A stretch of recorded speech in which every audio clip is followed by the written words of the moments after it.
We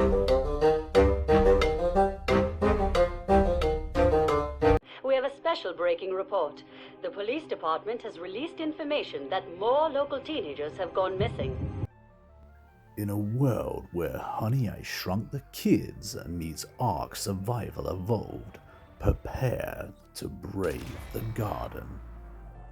Hello and welcome back to the Critically Clueless. I'm Monk, and today we are doing a review for Grounded. That's right, it finally got its full release, and as I covered this game in early access at the beginning of this channel's history, I figured it would be only right to do a review now that it is fully launched. Now, Grounded has been developed by none other than Obsidian, and it spent the last 2 years in early access. It's currently on the Xbox and the PC. It's also on Game Pass as well. And it will set you back around £35 depending on which platform you're buying it on, or if you see one of those deals.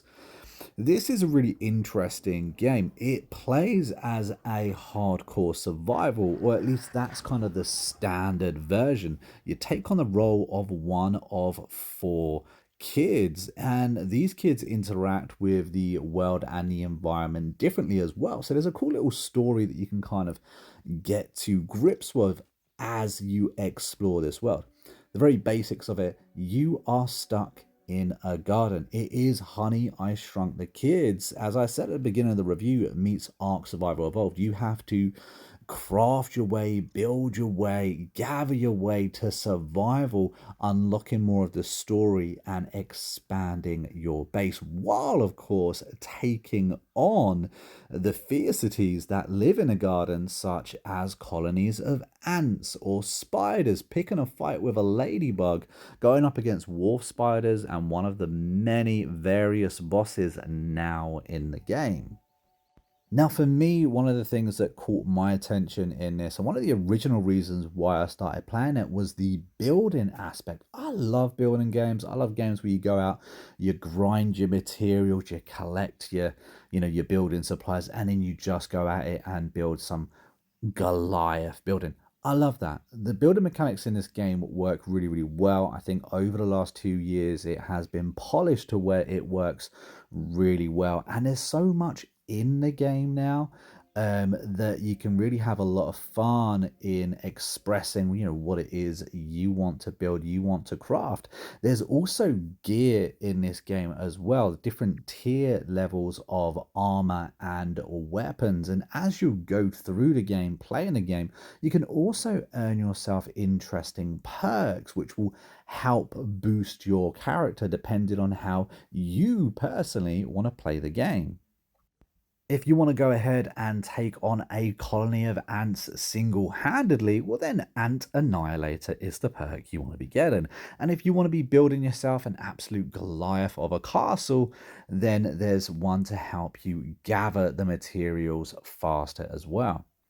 Over the last 2 years, this game has really expanded. The garden has got a lot bigger, and a lot of the areas where we kind of thought would get unlocked eventually have now been unlocked, which is fantastic. Also, the AI when it comes to the spiders, for instance, has got a lot better over the last 2 years as well.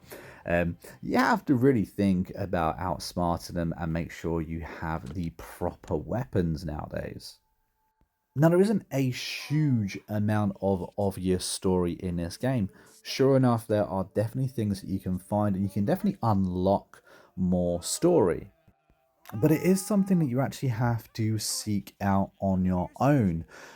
What I like about it is that it is fully voice acted.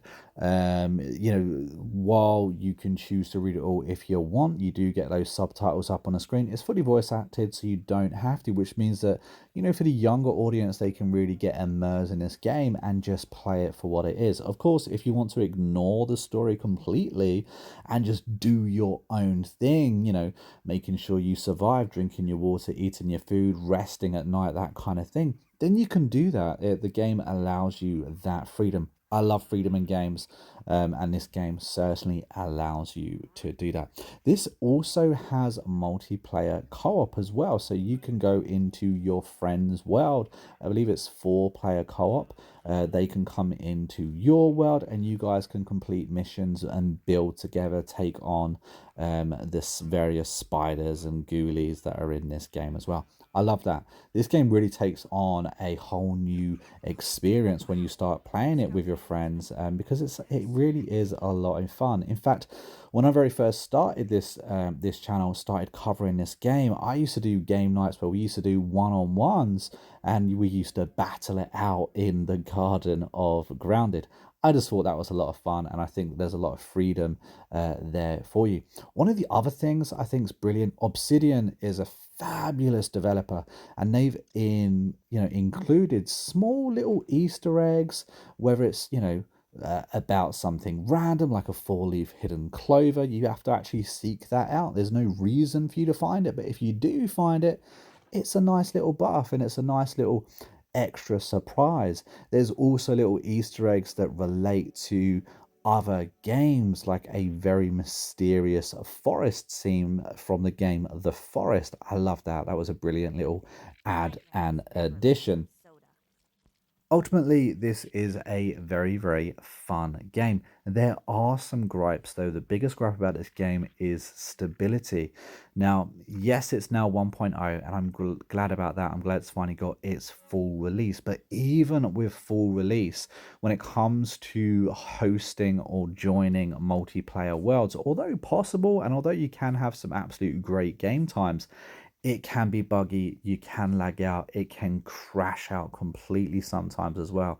That's disappointing, especially as the co-op side is so good.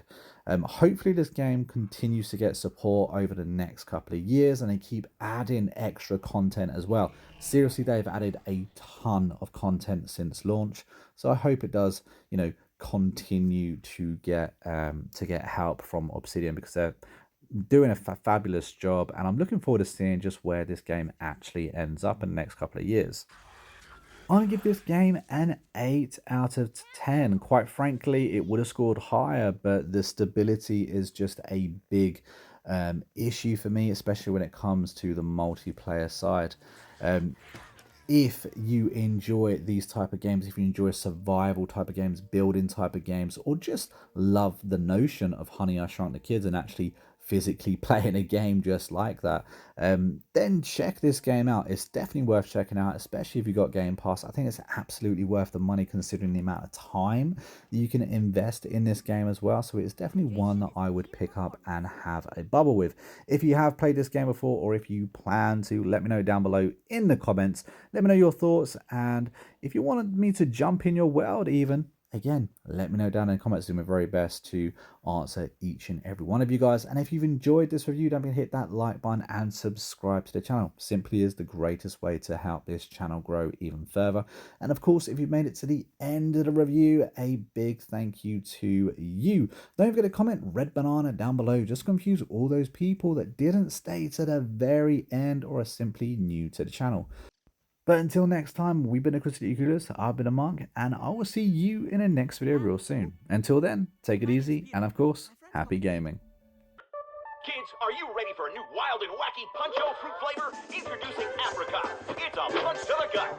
So stop by, fill up, and make sure you get your Billy Hog hot dog before you jet away.